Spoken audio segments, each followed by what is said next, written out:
Look at you, you're all the way up. How are you today? Good. I heard you're a fast runner, and is it true? Boom! Where did it hit you? Right there. No shots today. No. Well, I hate shots anyway. I know. It is so important to me that every visit I have with a patient is as fun as it could be going to a doctor. Oh my gosh. I don't wear a white coat. I never have, because I think children hate that. They associate that with something scary, being poked and prodded. So that's something that I do just right off the bat. My personal philosophy is just to talk to somebody like they're a person, not use complicated terms. So, Mom, she has some lymph nodes. Come on over here. So, if you feel it, it feels like peas, and they roll around. Okay, and that's okay. I am a pediatric otolaryngologist, or ear, nose, throat specialist who just sees children.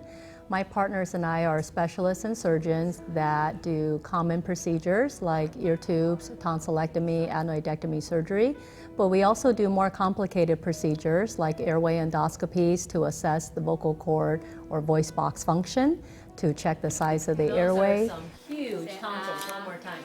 Oh my God. I definitely hope that I can offer to these families some of my clinical experience in treating children with complex swallowing and breathing disorders.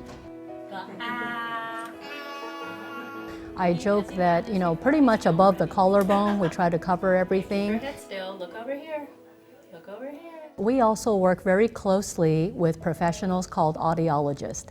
These are trained professionals who are able to measure and document levels of hearing loss.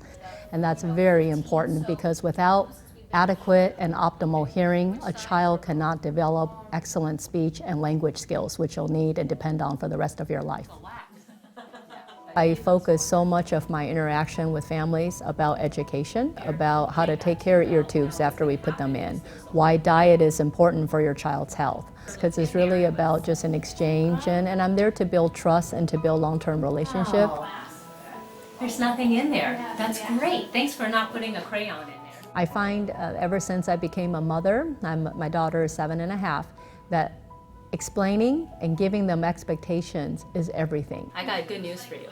You don't need surgery. Can I have high five? I went into medicine, probably had a lot to do with expectations from my culture. Growing up, there was just, in the Asian culture, often in the Chinese culture, they emphasize you gotta be a doctor or a doctor or an engineer, but a doctor. Tragically, I lost my mother when I was 9 to breast cancer. So I spent over 2.5 years of my childhood in a very scary place, in a hospital, and it had profound impact on me. I would like my patient and patient families to know that every single day when I make a recommendation for your child, I'm making them as if he or she were my child. And we as providers get asked all the time, what would you do if it were your child? For me to sleep well at night, whatever I've recommended is only what I would do if your child were mine. And that's the best I can do every day.